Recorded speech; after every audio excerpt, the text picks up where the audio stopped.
So we're learning, it's on page 43 in the English Devar Malchus. We're learning Parshas Lecha, the Rebbe's speech from 57-52 on the third parsha in the entire Torah. Genesis, as we know, starts off positively and ends on a sour note. Parshas Noach starts off with the destruction of the world, negative, but ends with the birth of Abraham. This week's parsha is a happy parsha. We live each day in, day out with Abraham and Sarah, Avraham and Sarah, the first two Jews. And we hear about Avraham being told to go out from the land where he was born and to travel to the land which God will show him, which is the land of Israel, obviously. So this week's parsha is very tied in with Israel. Very, very Jewish parsha. It's almost like the first parsha we learned 2 weeks ago, Genesis. We learned about the importance of why God begins the world with, in the beginning. Shouldn't he begin with the first commandment or the first mitzvah of the Jewish people? But rather, he begins it in the beginning because he says, it's my world and I can give it to who I want. And I choose to give the Jewish people Israel as an eternal covenant. So this week's parsha, we hear about the eternal covenant with Abraham and his descendants in perpetuity, and God giving them the Holy Land of Israel. So it's not by coincidence. Everything happens by divine purpose. I just came from a speech by the chief rabbi of Israel at the Holocaust Center in Glen Cove in Long Island. The Holocaust Center of Long Island. And the chief rabbi of Israel is visiting America, and he's on tour of Jewish institutions right now. So Rabbi David Lau, who famously, his father was one of the very famous, Holocaust survivor, and now he's the chief rabbi of Israel.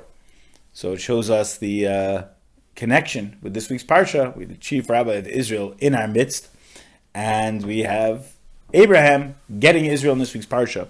Also, we just had Israeli elections, so we hope that the new government is a positive government. Thank God there's no more elections. They've had 5 elections in 6 years.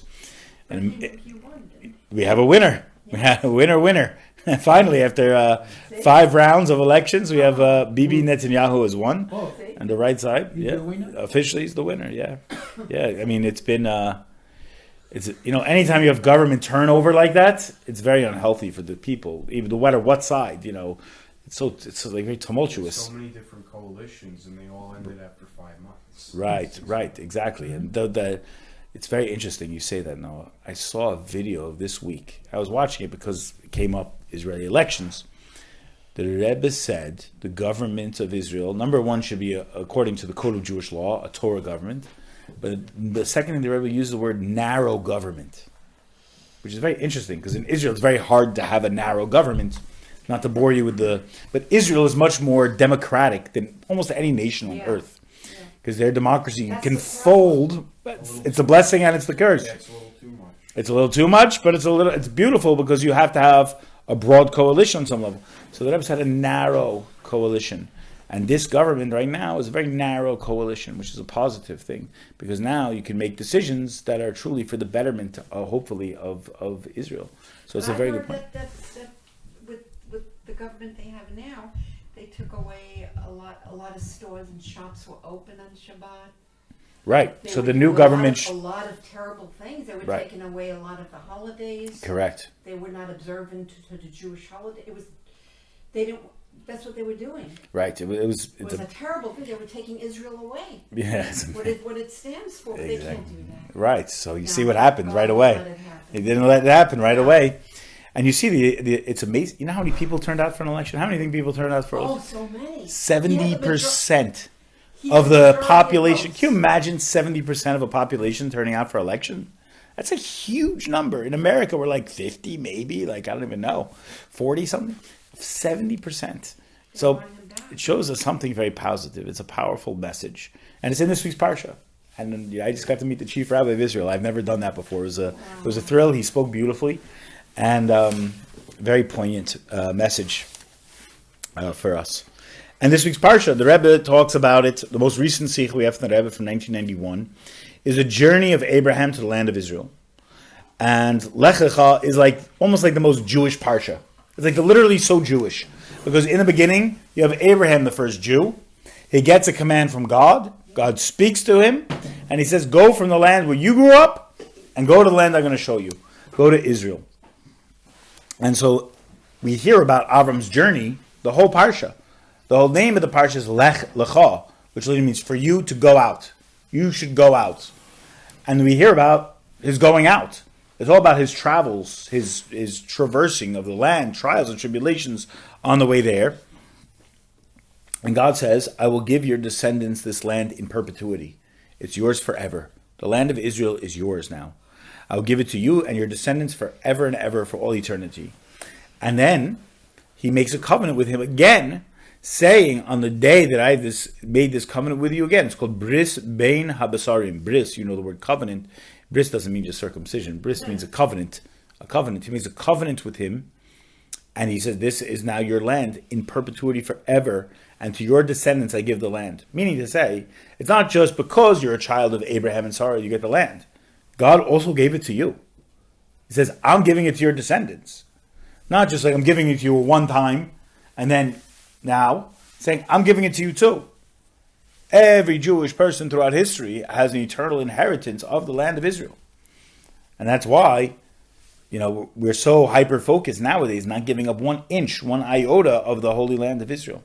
It's very important to remember constantly that we should have this voice of what's called in Hebrew, Shlemos Haaretz, the perfection of the land. That we can't compensate the land because it compromises, God forbid, the safety of the Jewish people. And the Rebbe poignantly pointed out, it also compromises the safety of the Arab people. It compromises everybody's safety. So not giving up 1 iota of the land. And in fact, God says to Abraham, next week, it's the end of this week's parsha into next week's parsha, that he gives him the bris, the circumcision also. And he says it's carved into your flesh. And so it's amazing because after he gets there, what does God say to him? There's a famine in the land. He has to go out. He gets to Israel, acquires it, traverses it, north, east, south, west, and then there's a famine. He's immediately tested, right off the bat, with a famine in the land. So he has to leave. That's another part of the parsha. But it's an amazing thing because the Rebbe points to this week's parsha as the beginning of the giving of the Torah. Wait a minute. This week's parsha is 1,000 years before the Torah is given.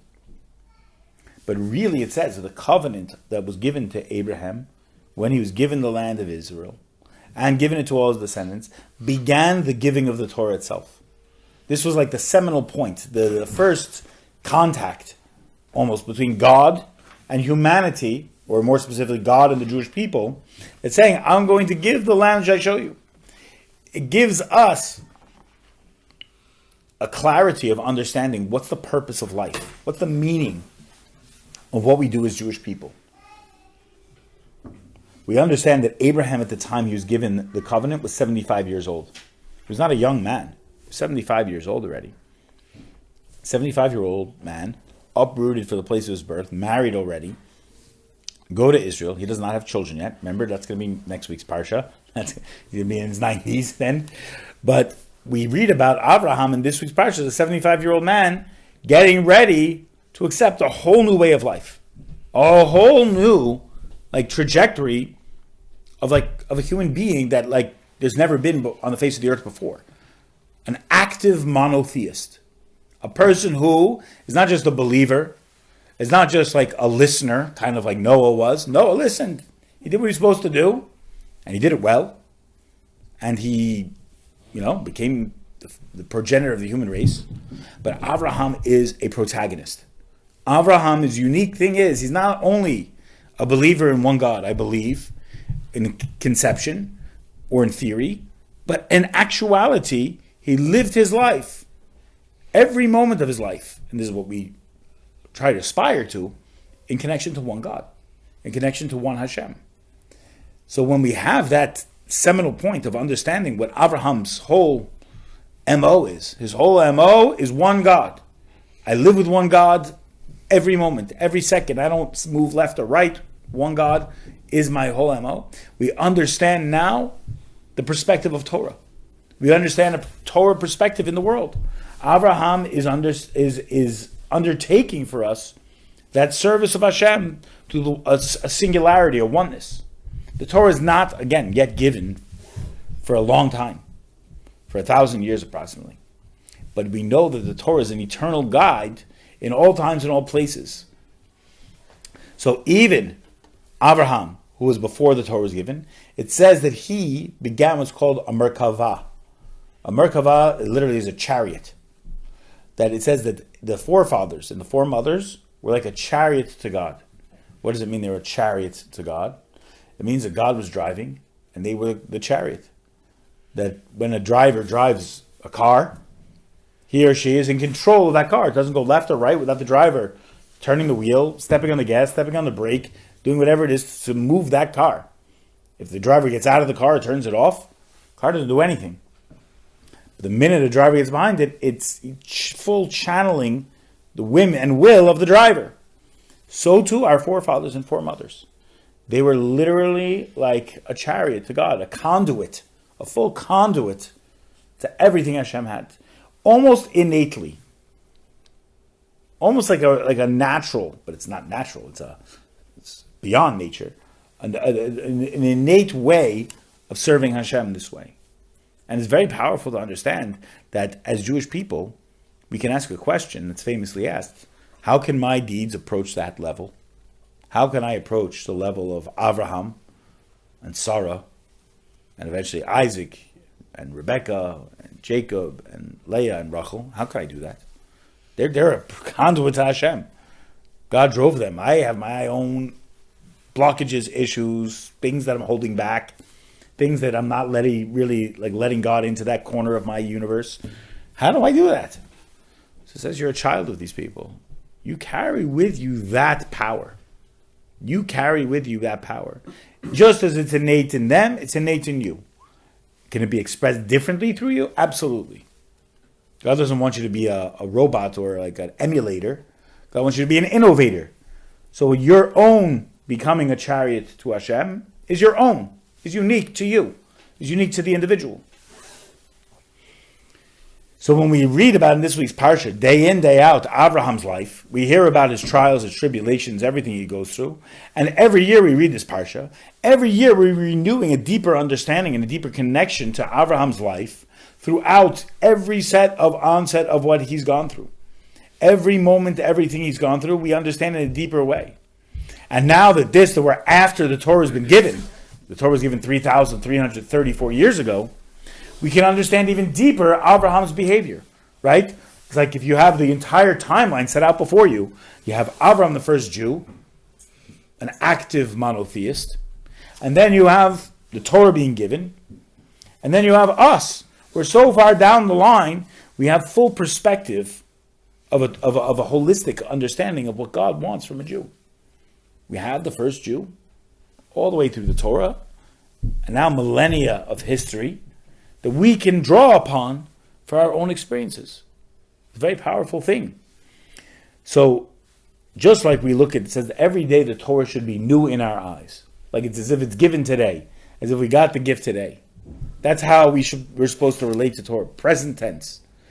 And even more so, we look at it present tense as something that brings to bear on our modern lives. Not something that just happened to Abraham thousands of years ago. Not just a document that was given to a bunch of Jews in the desert, but rather to us, to me the individual. Abraham was an individual. It says specifically, God says about Abraham, I only have one Abraham. There's never another Abraham. It says, Echad, there's only one Abraham. Abraham says there's only one God. God says there's only one Abraham. But each one of us is also one. We also have that singularity. We also have that individuality. But it's all tied to being a descendant of Abraham and Sarah. And living with them day in, day out. So it begs an interesting question.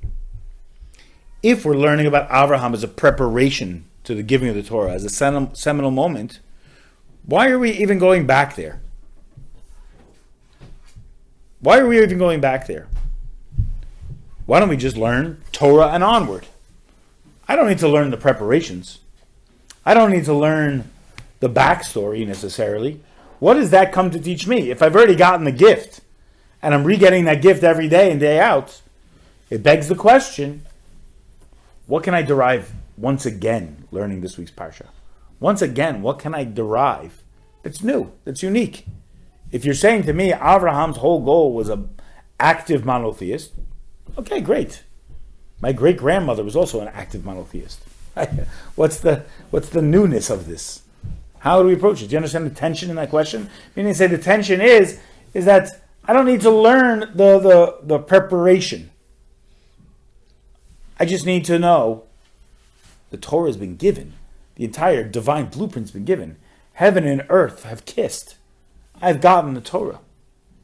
So what do we derive from Abraham? So it's an amazing thing that it says, we're on page 45 here.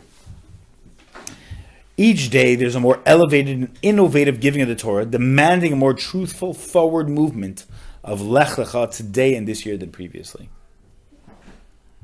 So meaning to say, before the Torah was given, people were genuinely lacking in their connection to God.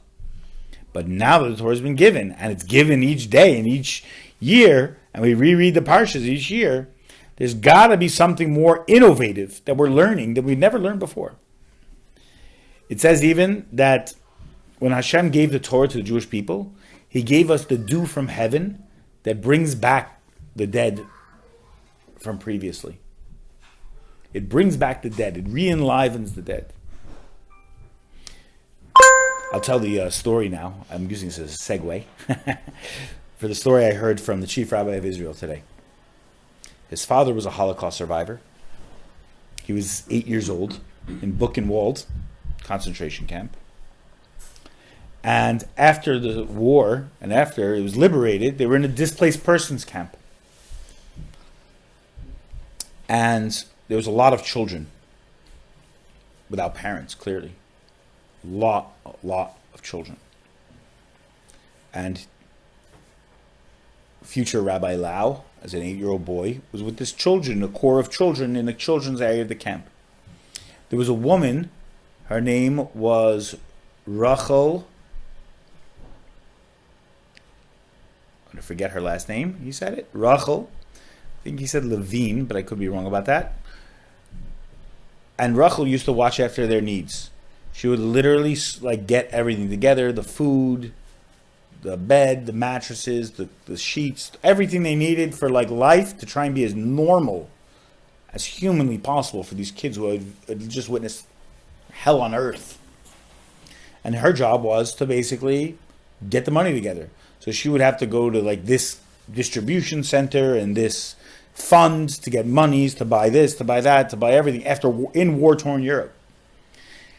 And one time there was dignitaries who wanted to come and see the camp. And there was a dignitary from France, and I believe there was a dignitary from, I forget where the other country he said. It was Belgium or somewhere like that, another country. And the dignitaries wanted to tour the camp to see the survivors and speak to them and quote-unquote raise their morale. And when Rachel presented this to the children, they said, we don't want them here. Where have they been for the last 2 years? Where have they been? They didn't help us then. We don't want them now. We're going to pose for a picture with them? Get them out. So Rachel had this dilemma. What does she do? She needs the dignitaries to come because she needs to raise money. It's for their best interests. But what does she do? So she said to the children, they're going to come, but you don't have to interface with them. You don't have to cater to their shtick, their politician's shtick, put it that way. And the kids agreed. The children agreed. The kids weren't all 8 years old. There was teenagers, younger, older, all different ages. And they said, okay, fine. But she said, you don't have to interface with them. And they said, we're not going to speak to them. We're not going to do anything. And she said, do a picture. So there's a picture Rabbi Lau has on his wall in his house growing up. And there's these dignitaries at this podium, standing up in this DP camp. And there is hundreds of children around them. And all the children are looking down. They will not look up at the camera. Almost like a silent protest, but I think it's deeper.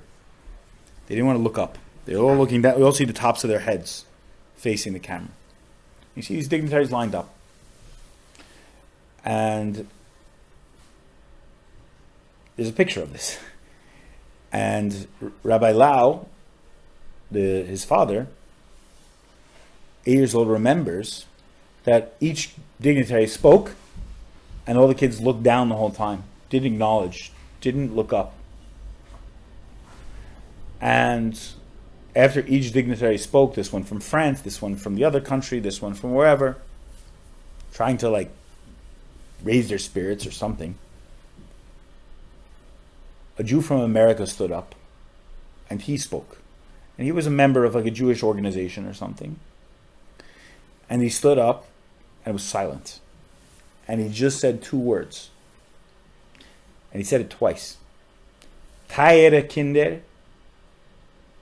And he almost started crying. And he said, Tayere Kinder. You know what it means? There's no words for Tayere Kinder.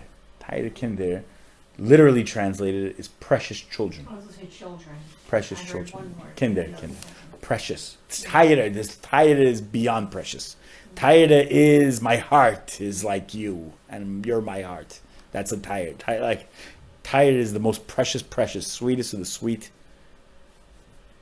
And so he said, and he started crying.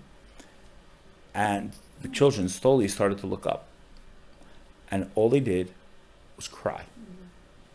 And you have hundreds of kids just crying. And the man stood there and let them cry. And they just cried together. And they just cried and cried and cried their eyes out. And eventually, when the crying stopped after a while, I think 20 minutes or so, a while, an 18-year-old boy stood up, who was kind of like the older, and he stood up, and he says, "Where were you for us then? Where were you? He said, he protests, I have a problem with you, and he let them have it. And he says, where were you? What'd you do? Now you're here for us. And it's like, what you've done to us is horrible. What you've abdicated for us. What you abdicated. You left us. But I have one thing to thank you for. And I'm glad you came. He said, just now, I cried for the first time. When I was starving in the camp, I didn't cry.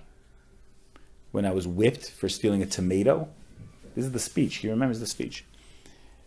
I was whipped for stealing a tomato to eat, I didn't cry. When my parents were killed, and I found out they died, I didn't cry. And I didn't know if I'd ever cry.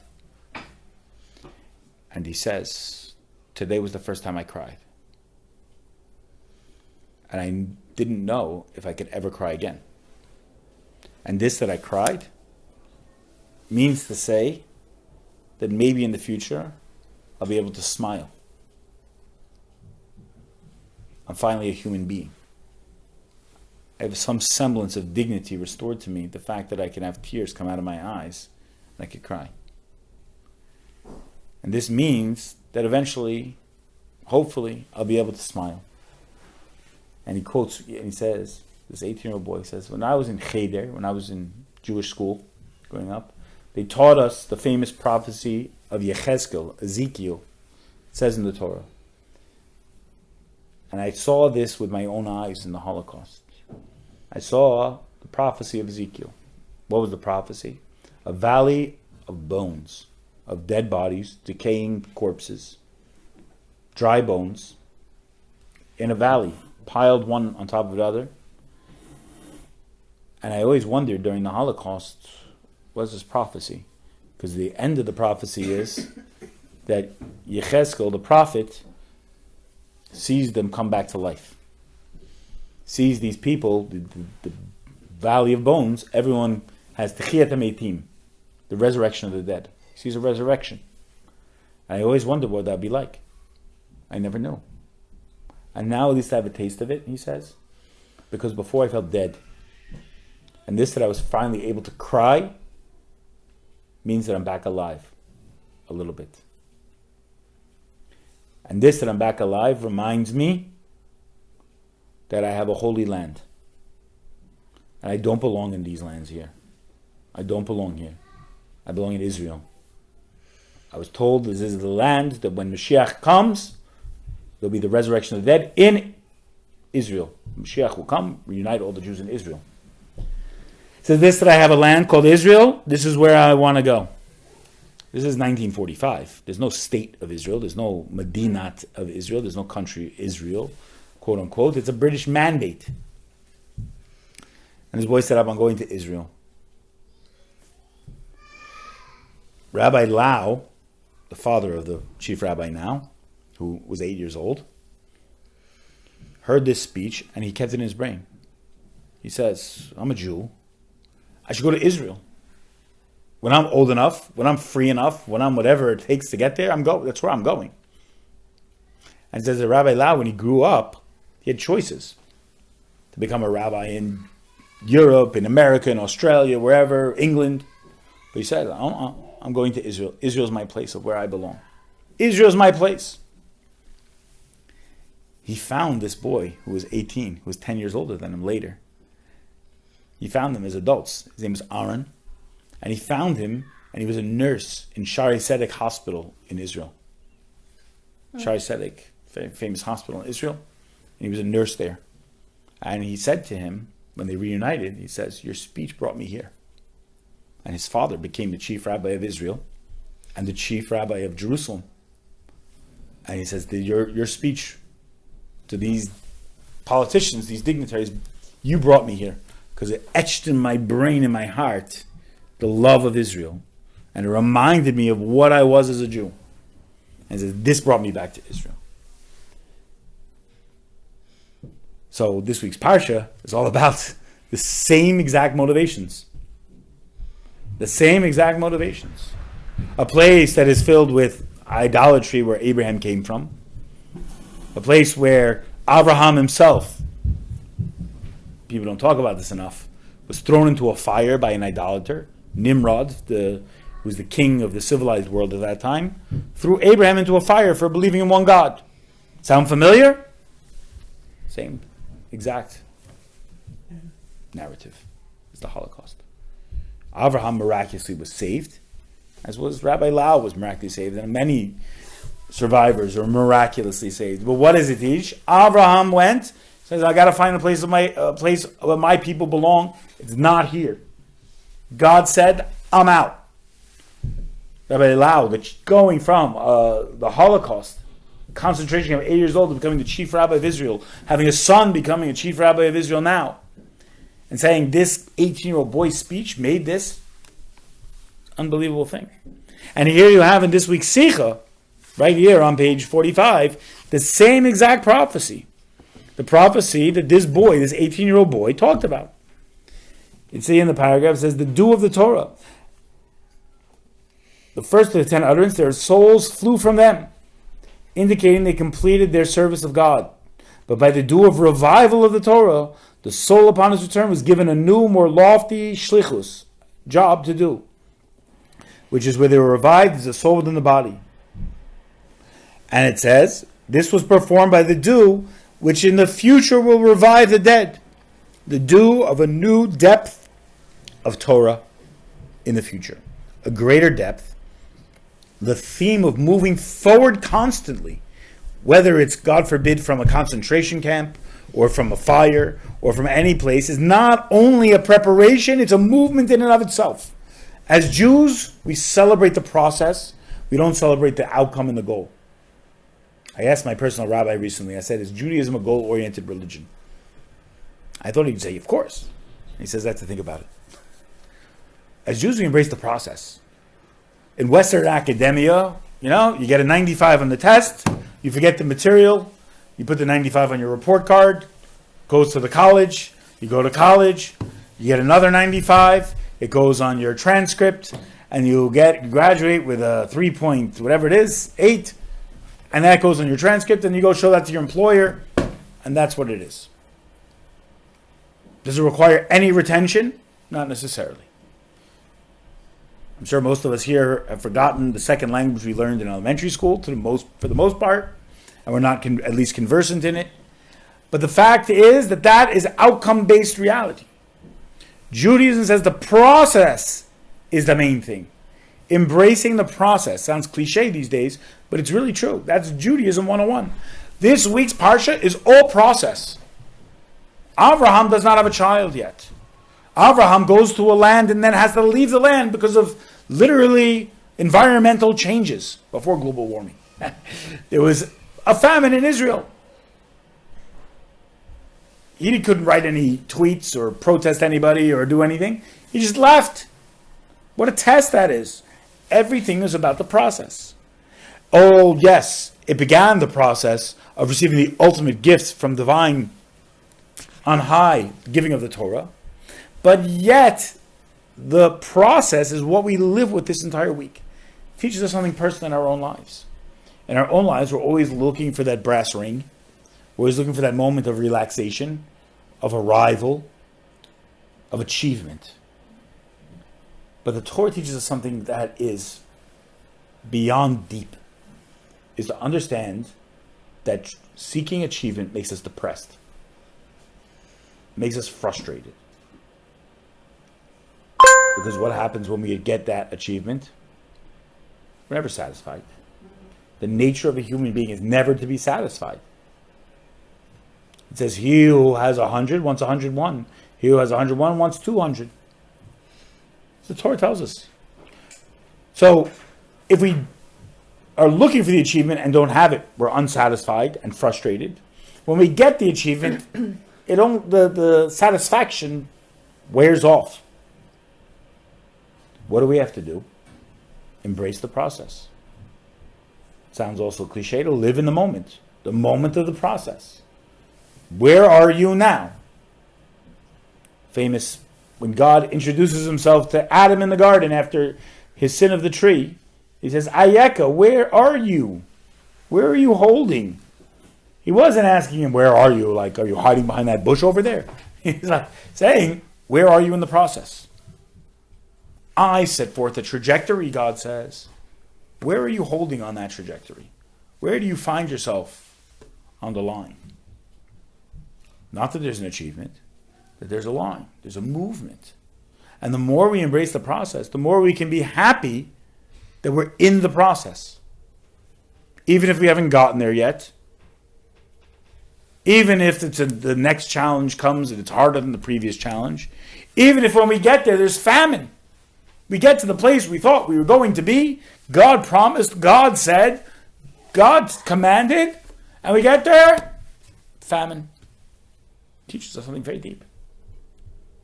Teaches us the process is the godly part. The God said is the main part. Did Avram do everything that God said? Absolutely. He was a chariot. He was a sports car. God was driving. Driving the sports car is the main thing, not arriving at your destination. If you're only looking at arriving at your destination, you're probably driving like a 1995 Nissan Sentra, and you're just happy you got there. You're happy you arrived at this point. Like, oh, thank God my car made it. That's not who we are. We're not just people who made it, who just got there, who finally have reached the mountaintop. That's not the Jewish way. The Jewish way is the getting there. God is the driver. I'm the car. I'm the Ferrari. I'm the sports car. I'm the way getting there. So Abraham's whole thing was, Lech Lecha me'artzecha. Go out, go, go, go, go, go. Don't stop going. I'm telling you where to go.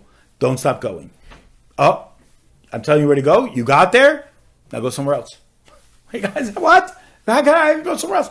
It's like you did what you're supposed to do. You traversed the land. You acquired it for you and your descendants. We made a covenant. We all agreed. It's on paper. It's on stone. It's that sort of say. It's all set in the heavens in perpetuity. And now leave. Now embrace the process. Now the real work begins, sort of say. And he had to do it. He had to do it. And he went down to a place that's maybe more immoral than the first place. He goes down to Egypt. All horrible situations that occur. But what does it teach us so deeply about the Holy Land? And that's really the next section. Anybody have questions on this part? On the question of Abraham? Full ownership of the land has not been completed.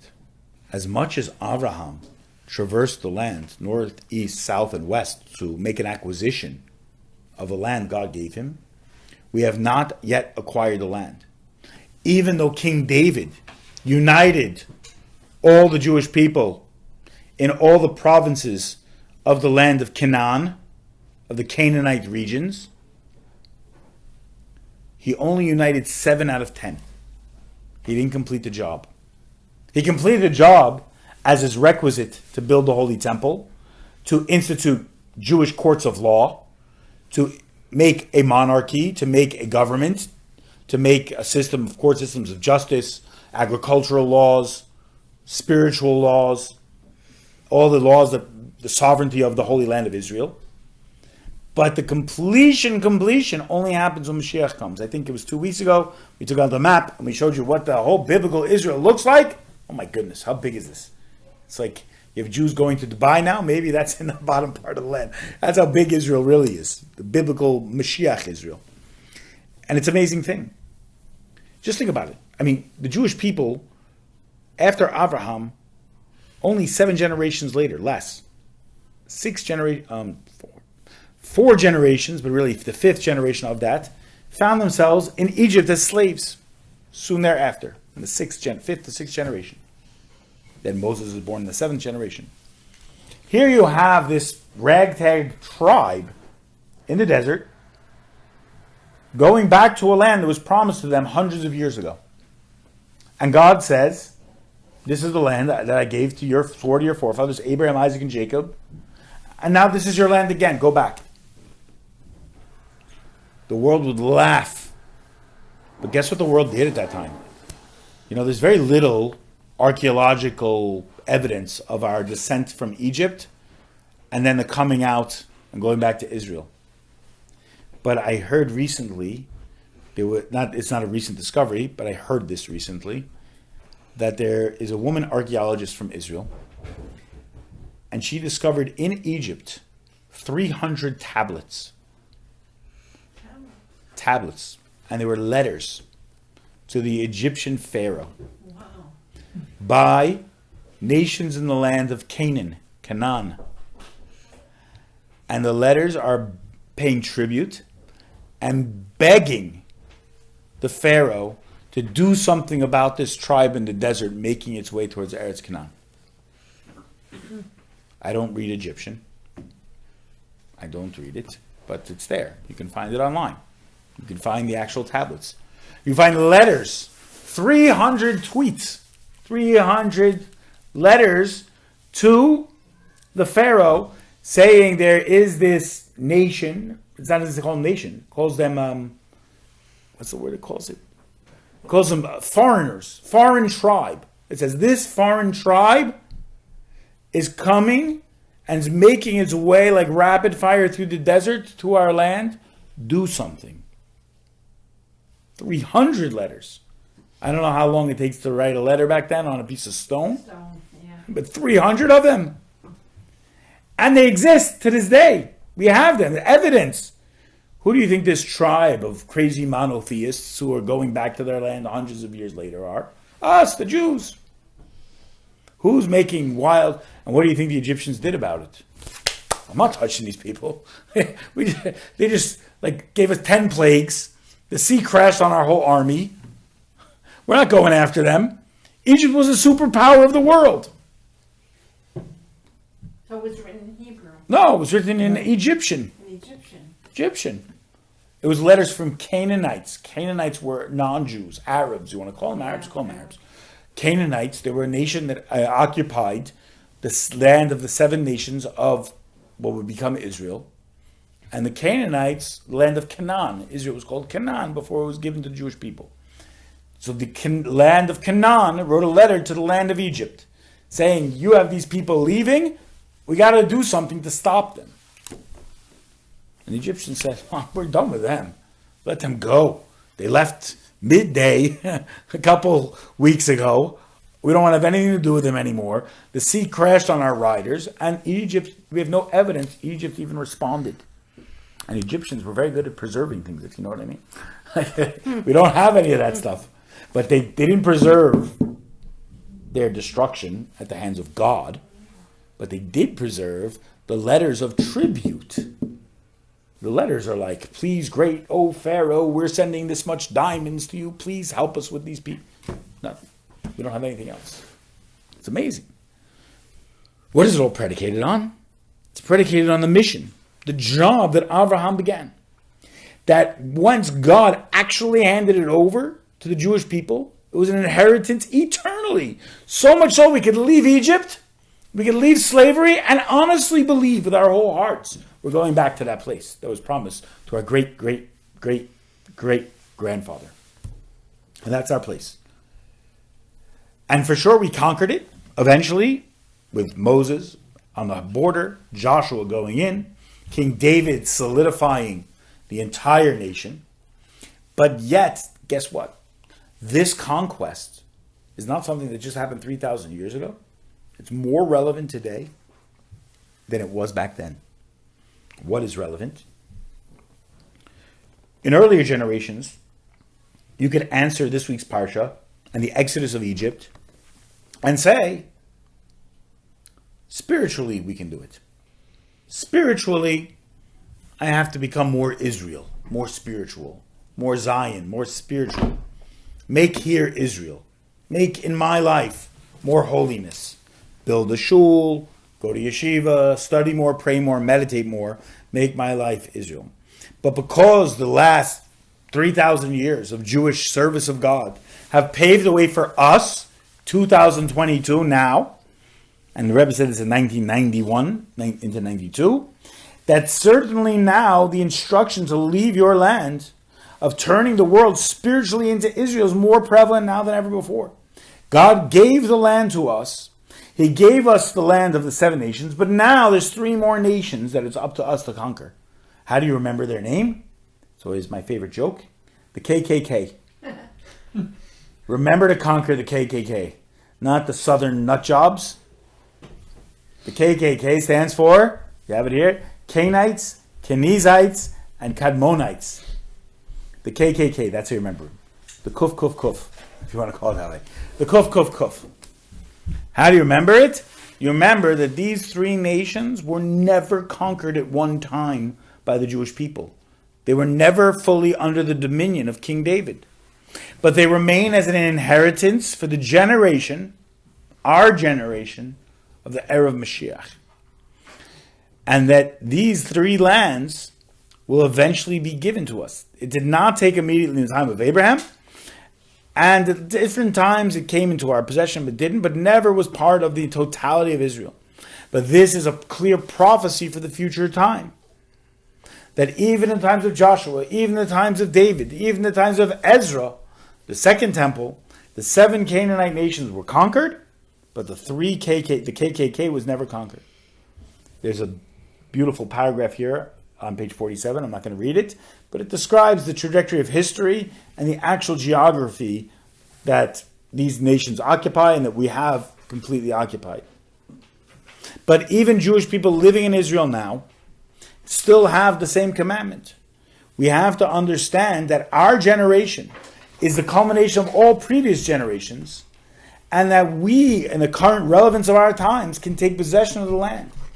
Even if we don't physically have the ability to do so right now, but rather the job of our generation right now is to understand that Jews of all generations can go to the land which God promised us by taking complete possession of all 10 lands.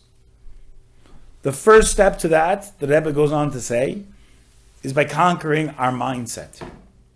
The 7 nations that occupy Israel go on our heart, go on our emotions.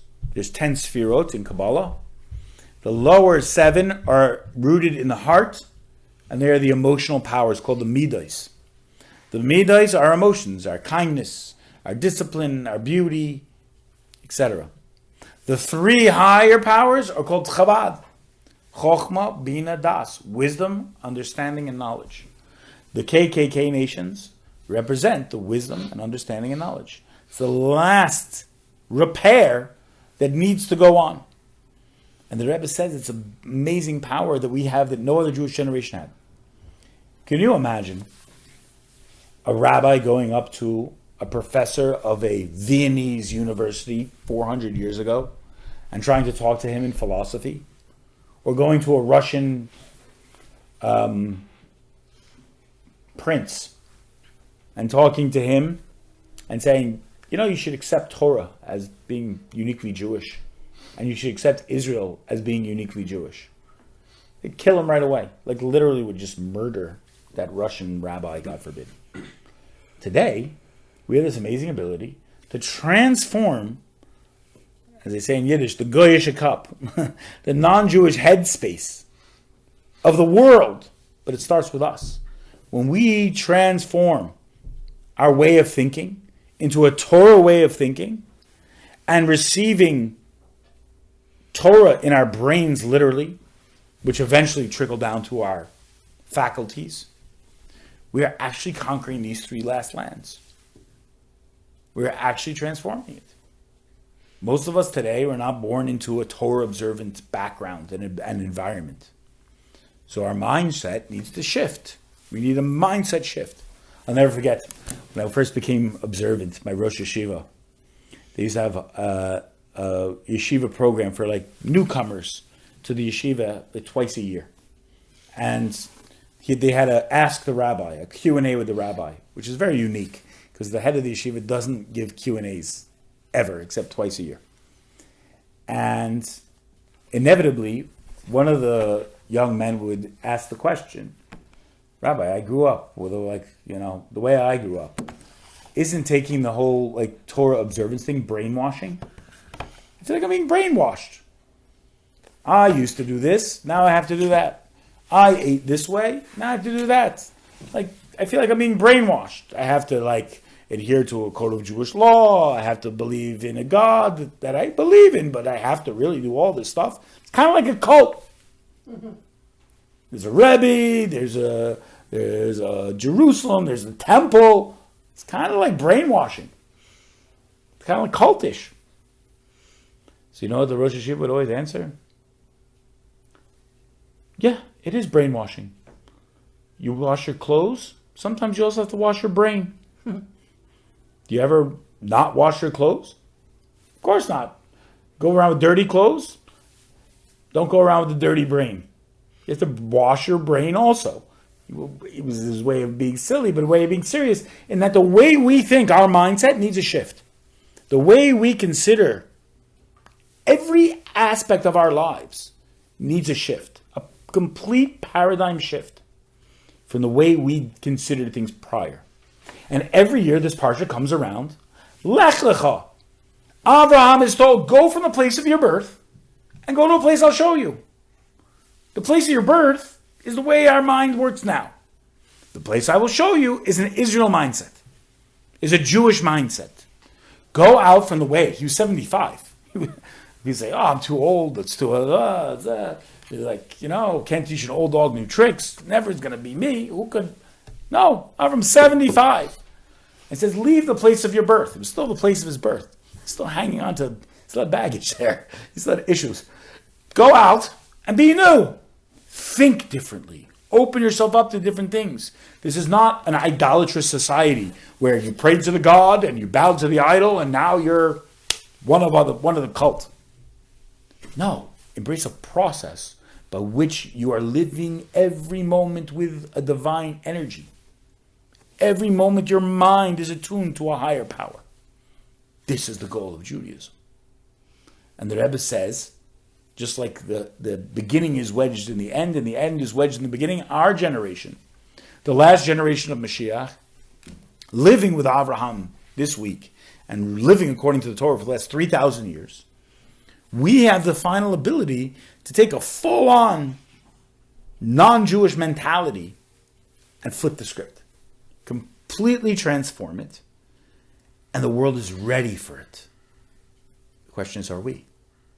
The world is ready to hear what the Jews have to say. I heard a great quote from Dennis Prager, and he was speaking to a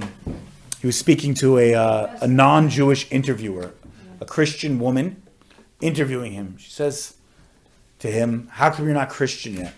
He says, "That's the number one question I get all the time, because I'm moral, I'm whatever." And he says, "Let me tell you something." He's like, I never believed. And he says, I'm proud to be Jewish. He goes on saying, I'm a Jew, a Jew, Jew, Jew, Jew. I'm not into that religion. I'm not into that. But I admire you for who you are. Just leave me alone like who I am, and I'm good. But he says an amazing thing.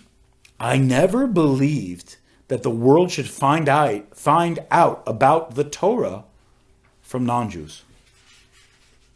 God gave the Jews the Torah. What have we been hiding for? And his question's valid. Well, I can tell you what we've been hiding from. We've been hiding from Nazis and Spanish Inquisitions and Polish pogroms and pharaohs and Hamans and all these horrible dictators. That's what we've been hiding from. But now his question is more valid. Where does the world find out about the Bible from? Did they find out about it from non-Jews or Christians or Muslims? Or should they find out about it from us? And the Rebbe is saying in this Sikha very clearly, we have to flip our mindset, and the world is ready to receive our new Torah mindset as Jews. All we have to do is provide it for them. And the Rebbe says in a peaceful way, in a loving way, in an educational way, not by force. These three nations that come from Mashiach, that we acquire when Mashiach comes, it's not by force. It's through peace and love. But it's through mindset of Torah. It's the Torah is the dictating force, the mandating force for us, and becomes the mandating force for the world. And by flipping the narrative in our own brain, we flip it for a world that is ready to receive that newer Mashiach narrative in which these three nations become conquered. And it all begins with Avraham. It all begins with him. We have to be like Avraham. Lech, Lecha me'artzecha. Go out from our land, go out from our previous way. Embrace the process, change our mind, brainwash ourselves, wash our brains a little bit, and put in Torah, and then shine that to the world. The world's ready for it. The world wants to know it from us. Previous generations, we couldn't provide it. We could, but they didn't let us. They weren't ready. Now, they're ready. And for sure, we're all ready for Mashiach. So, thanks for coming. Have a wonderful Shabbos.